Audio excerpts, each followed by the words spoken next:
On September 11, 1297 6-0, Scottish farmers and outlaws faced 12-0 of England's finest warriors at a narrow wooden bridge.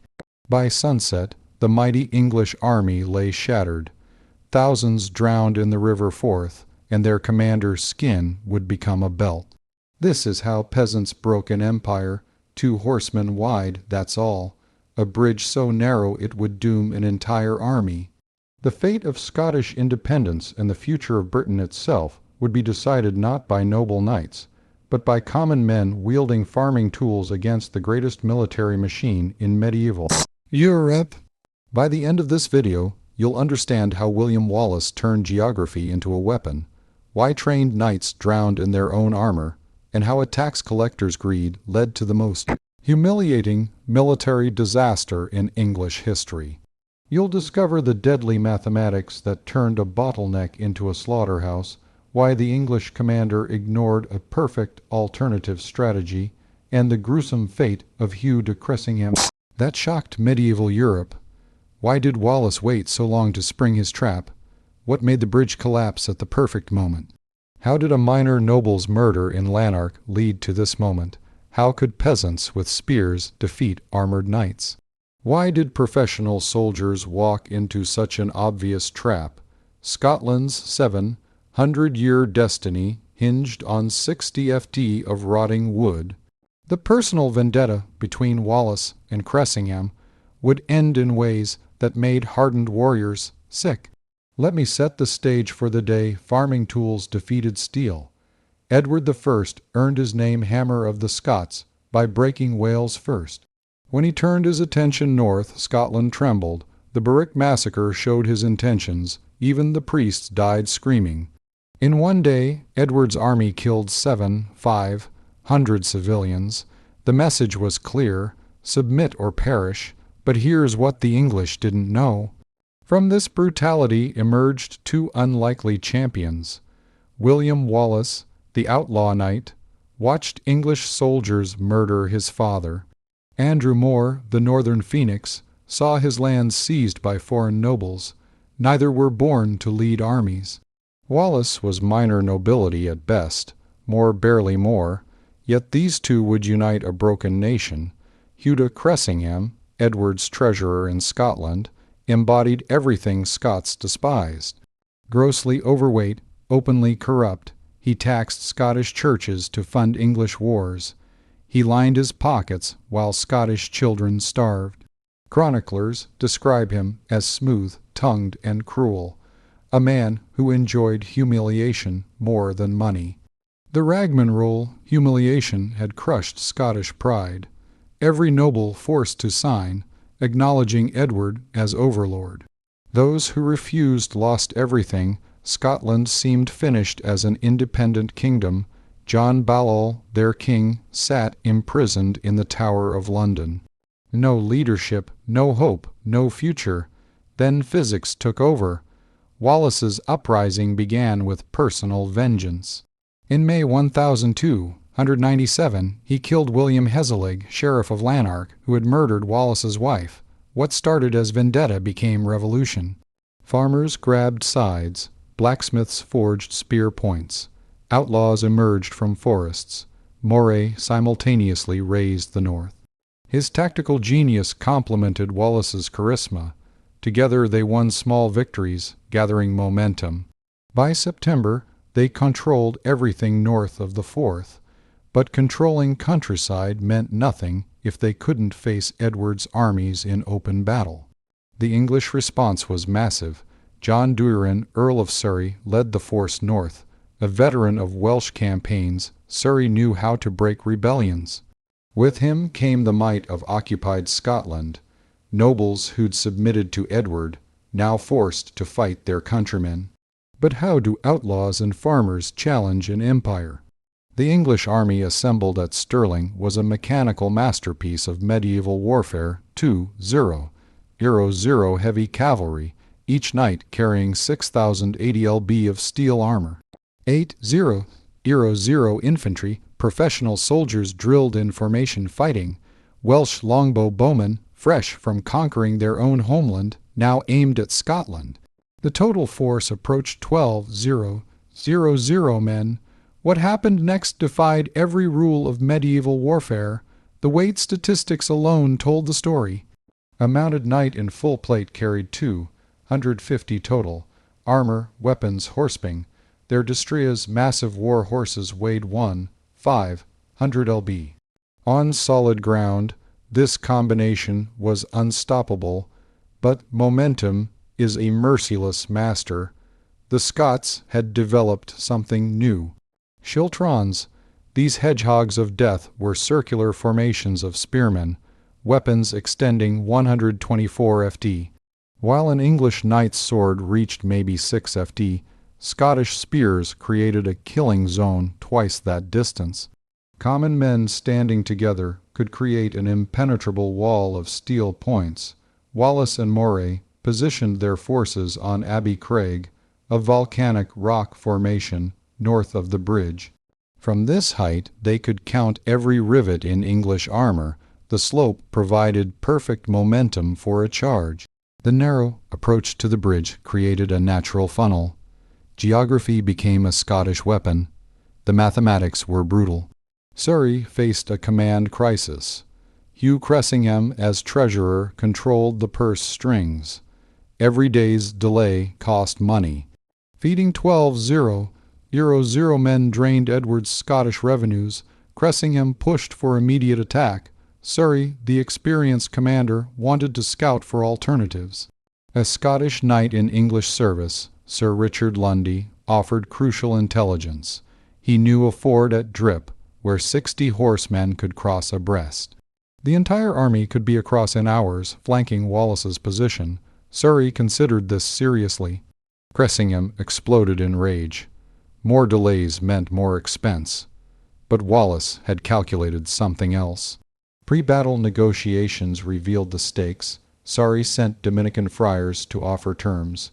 Wallace's response echoed across the water. "Tell your commander that we are not here to make peace, but to do battle, defend ourselves, and liberate our kingdom. Let them come on, and we shall prove this in their very beards." The Scottish force numbered between 6 zeros, 0 to 8 zeros, 0, mostly infantry. They had few horses, minimal armor, and weapons often improvised from farming tools. By every conventional measure, they should have been slaughtered. Professional soldiers sneered at this rabble army. Here's where it gets genuinely insane. September 10th passed in tense waiting. Surrey held a war council. Lundy urged using the ford. Cressingham accused Surrey of cowardice, claiming, "We waste the king's money keeping this rabble waiting. Strike now and scatter them like chaff." Personal honor now mixed with tactical decisions. Surrey, stung by implications of cowardice, made the choice that would haunt him forever. They would cross the bridge at dawn. 2 by 2, knights would ride across 60 ft of creaking wood, reforming.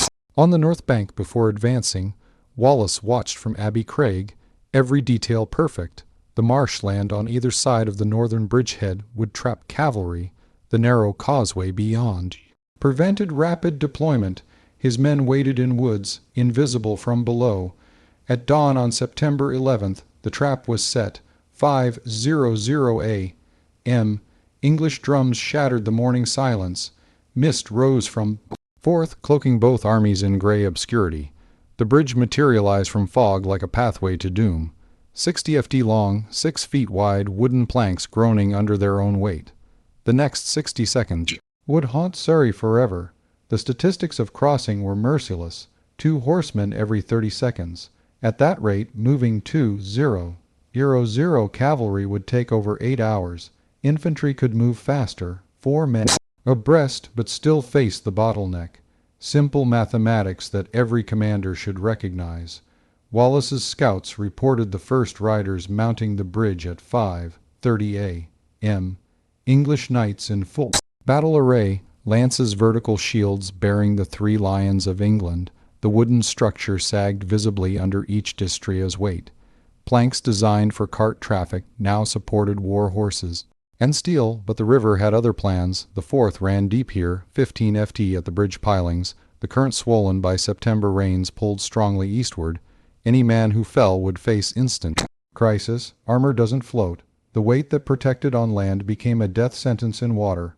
Hour by hour the crossing continued. 6 a.m. 200 across, 7 a.m. 508, 00 a.m. 1000. They formed up on the narrow ground north of the bridge, marshland constraining their deployment.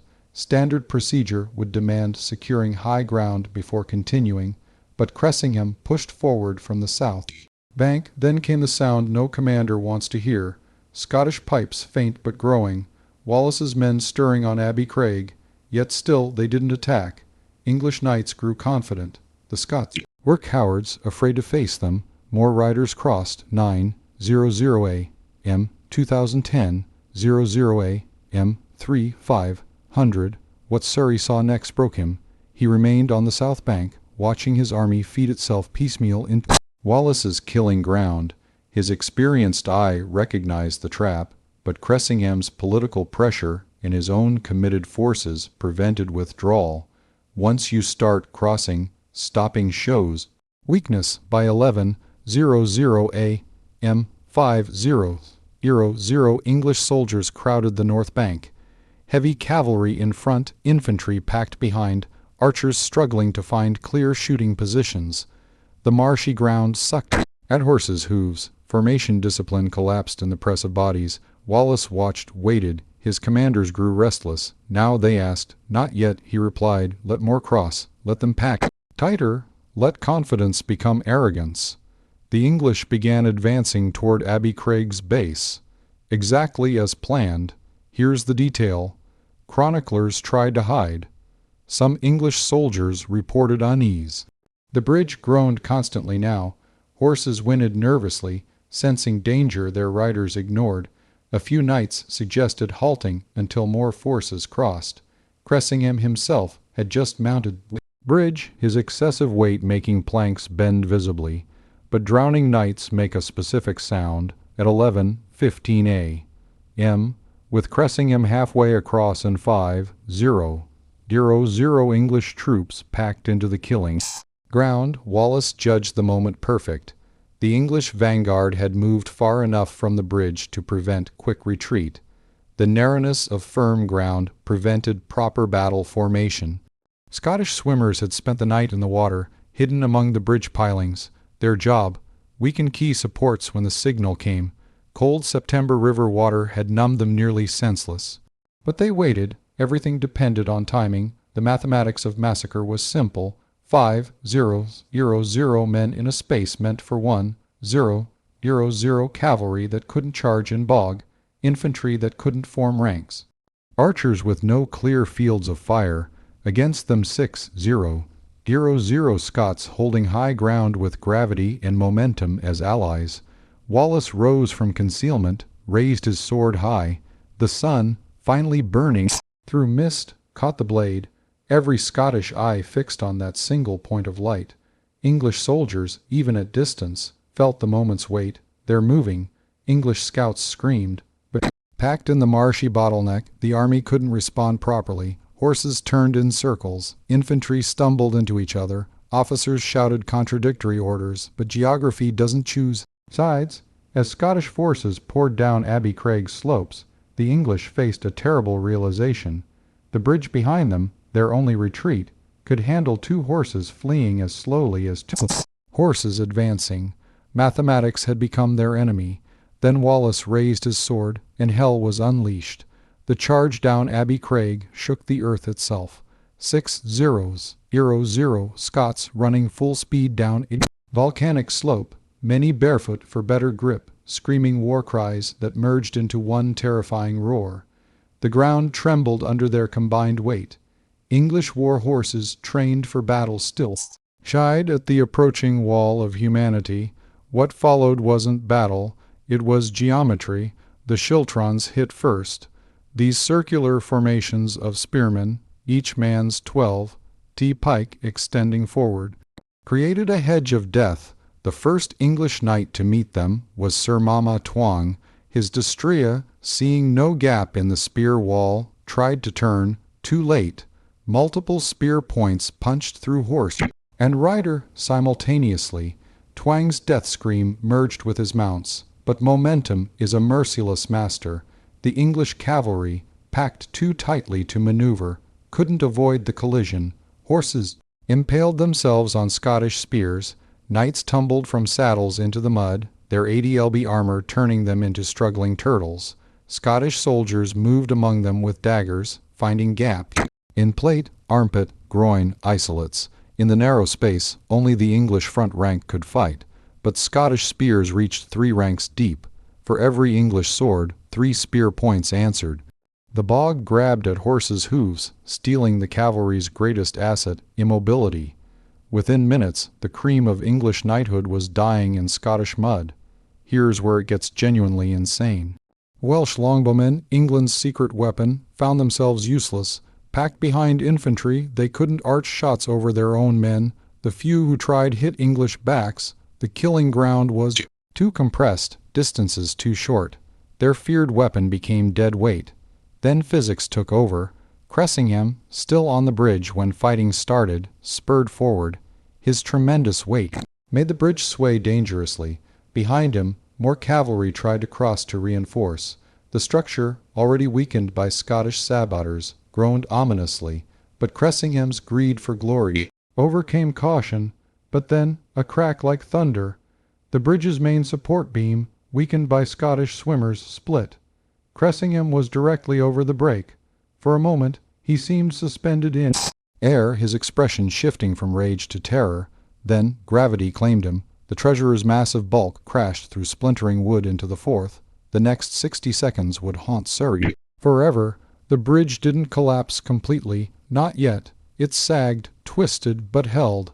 Knights on it faced an impossible choice: continue forward to certain death, or turn back against the press of men behind. Horses panicked, men fell. Armor scraped against armor in a cacophony of terror.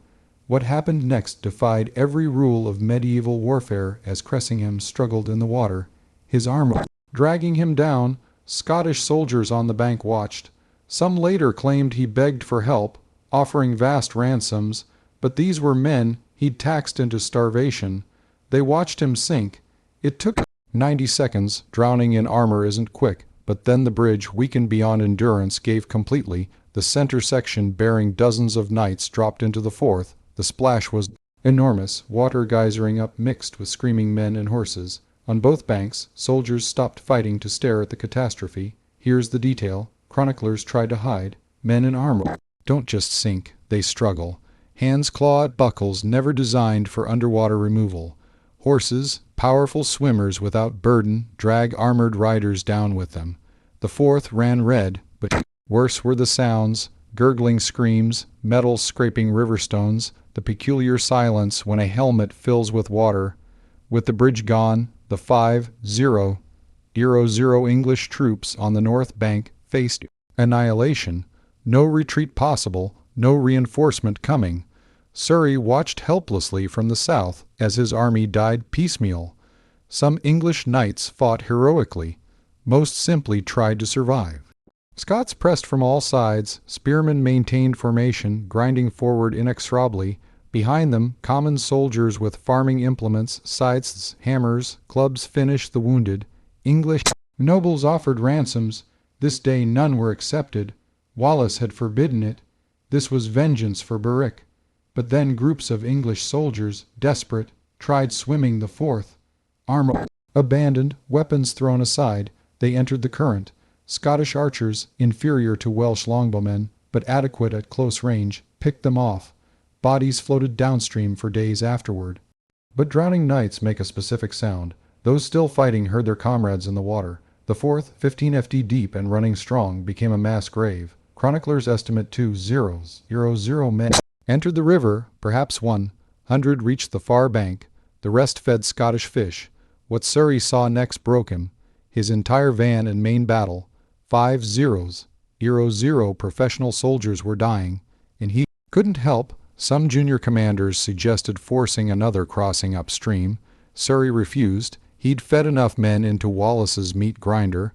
The Earl, veteran of dozens of battles, turned his horse south. As English resistance collapsed, Scots began systematic looting. Every dead knight meant weapons, armor, horses for poorly equipped rebels. But they saved special attention for one corpse. Hugh Cressingham's body, washed ashore downstream, was dragged to Wallace. But geography doesn't choose sides. The same marshland that trapped English cavalry now hindered Scottish pursuit. Wallace, seeing Sir's force retreating in good order, didn't risk chasing. He'd won completely. Why chance reversal? The field was his. Scotland was his. By afternoon's end, English casualties approached 100 dead, over 100 knights, the equivalent of murdering modern millionaires, thousands of professional infantry. The core of English occupation forces in Scotland erased in 2 hours. Scottish losses around 100 men, a 50-to-1 casualty ratio. What followed would shatter England's military doctrine. The age of invincible knights ended in 3 ft of water. Infantry armed with spears had destroyed cavalry. Terrain and planning had trumped armor and tradition. Every future commander would study Stirling Bridge, how geography becomes a weapon, how pride becomes a trap. As the last English soldier disappeared beneath the crimson water, the scale of victory defied belief. 5-0, 0 plus English dead against 100 Scots, numbers so lopsided that contemporary chroniclers assume exaggeration, but the bodies didn't lie. They carpeted the north bank, floated in the Forth, created a bridge of flesh where wood had failed. Scotland had its victory, but at what cost? Wallace ordered Cressingham's corpse flayed. The treasurer's skin, symbol of English taxation's grip on Scotland, was removed in strips. Some became sword belts for Scottish leaders. Wallace allegedly had a larger piece made into a bulk. Medieval warfare knew brutality, but this shocked even hardened veterans. Then came the sound no commander wants to hear from the Scottish ranks, a cry of grief. Andrew Moray, the northern phoenix, had taken a spear thrust while leading his Sheltrons. The wound seemed minor initially, but medieval battlefield medicine meant minor wounds killed. More would linger 2 months before dying, Scotland losing a brilliant tactician just as freedom beckoned. Sir's retreat became a rout. English garrisons across Scotland, learning of Stirling Bridge, abandoned their posts. Soldiers who'd strutted as conquerors now fled like thieves. The psychological impact exceeded the military. If farmers could destroy knights, what safety existed for occupiers? Here's what nobody tells you about medieval bridges. The abandoned English camp yielded treasure beyond Scottish dreams, weapons for thousands, armor worth fortunes, war horses, the medieval equivalent of leaving tanks behind, food supplies meant to feed 12-0 men, gold and silver from Cressingham's tax wagons. In hours, Wallace's rebels gained equipment worth years of raids. But Wallace had one more card to play. Within days, he was proclaimed guardian of Scotland, effective military dictator. A minor noble wanted for murder months earlier, now ruled in the absent king's name. He used power. Practically, Stirling Castle, that strategic key, surrendered without siege. English rule north of the Forth evaporated. Word spread across Europe. Infantry defeating cavalry. Impossible yet undeniable. Military theorists scrambled to understand. The Chiltron formation was studied, copied, adapted. The age of cavalry supremacy cracked at Stirling Bridge. It would shatter completely at Courtrai Cressy Azincourt, but the river had other plans. The Forth ran red for 3 days. Contemporary accounts agree. Fishermen avoided their trade for weeks. Bodies washed ashore as far as the sea. Each armored corpse reminded Scotland of their impossible victory. English prisoners, the few taken, spoke of the crossing as nightmare made real. The water itself had turned enemy. What happened next haunted English knights for generations. Edward I, campaigning in France, received Sir's report with disbelief, then rage. The hammer of the Scots had been humiliated by outlaws. His response would be terrible, but that was future. In September 1297, Scotland was free, and Wallace was its liberator. Here's where legends are born. Scottish propaganda spread the tale immediately. Minstrels sang of Wallace the Giant. He was tall, but not remarkably so, of bridges collapsing at God's command, of English cowardice and Scottish virtue, the truth, brilliant tactical planning, exploiting enemy mistakes, was somehow less satisfying than myth. Beyond the death toll lay economic devastation. Each dead knight represented massive investment, armor, weapons, training, horses. England lost more military capital at Stirling Bridge than in any battle since Hastings. Replacing such forces would take years and drain treasuries, but Mo paid the ultimate price. His wound festered. Medieval medicine offered prayers, not antibiotics. Wallace visited daily, watching his commander fade. When Moray died in November, Scotland lost perhaps its better general. Wallace had charisma and courage. Moray had possessed the rarer gift, strategic genius. Stirling Bridge entered legend before bodies cooled. Scots who'd hidden in hills emerged. Former collaborators claimed they'd always supported independence.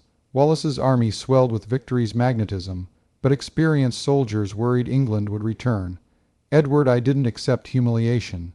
Common men broke professional soldiers. This was the lasting lesson, not Scottish courage or English arrogance, but that warfare's fundamentals were changing. The monopoly of noble cavalry was breaking. Infantry, properly led and positioned, could dominate battlefields. Democracy of death, some called it. Stirling Bridge was just the beginning, but the battle's end was just the beginning of a legend. Wallace's year at Guardian witnessed Scotland's brief resurrection. He reorganized government, renewed French alliances, even raided northern England.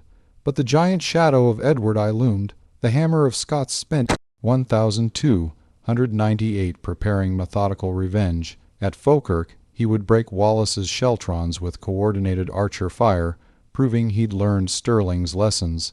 Edward I's vengeful return brought unprecedented brutality. Wallace, captured through betrayal in 1305, suffered executions so horrific it shocked medieval sensibilities. Hanged, drawn, quartered, his death designed to erase victory. Memory, it achieved the opposite. Wallace became Scotland's eternal martyr. Stirling Bridge, his monument. But this was only Wallace's first victory. The long-term impact transcended Scotland. Military revolutions spread across Europe. Infantry tactics evolved directly from Stirling Bridge's lessons. Swiss pikemen, English longbowmen, Hussite war wagons all traced lineage to that narrow bridge. The age of invincible knights ended in Scottish mud. Scotland's identity crystallized around Stirling Bridge. Here was proof. David could beat Goliath. Farmers could break empires. Geography could trump wealth. For 700 years, whenever Scotland faced overwhelming odds, Stirling Bridge offered hope. The impossible had happened before, it could happen again. Modern parallels illuminate ancient truths. Asymmetric warfare using terrain and enemy weaknesses against superior forces defines contemporary conflict. From Vietnam to Afghanistan, smaller forces have channeled enemies into killing grounds. Stirling Bridge wrote this playbook. Wallace proved technology and numbers matter less than position and timing. The Wallace Monument today towers 220 ft above Abbey Craig, marking where he watched English forces feed themselves into death. Visitors see the bridge site, now empty water. The memorial holds Wallace's supposed sword, 5'4" in of steel, too large for any normal man. Myth again, overwhelming truth, but drowning knights make a specific sound. That sound echoes through history. Every military disaster where pride met planning, where assumption met reality. Stirling Bridge stands as eternal warning. Respect your enemy, respect terrain, respect mathematics. Failure means feeding armies into meat grinders. The day farmers defeated empire reverberates. Still in boardrooms and battlefields, when underdogs face giants, Stirling Bridge offers blueprint and inspiration. Use what you have, make geography an ally. Let enemy strengths become weaknesses. Sometimes the narrowest path leads to the greatest victory. 2 horsemen wide, that's all it took to change history. A bridge so narrow it concentrated overwhelming force into manageable packets. A commander so greedy he ignored obvious alternatives. A guardian so patient he let enemies trap themselves. September 11th, 1297, the day Scottish spears rewrote military science. From that wooden bridge came a nation's freedom, a continent's military revolution, and proof that empires can die in shallow water. Wallace gave Scotland more than victory. He gave them belief, and 700 years later, when tourists stand where knights drowned, they understand.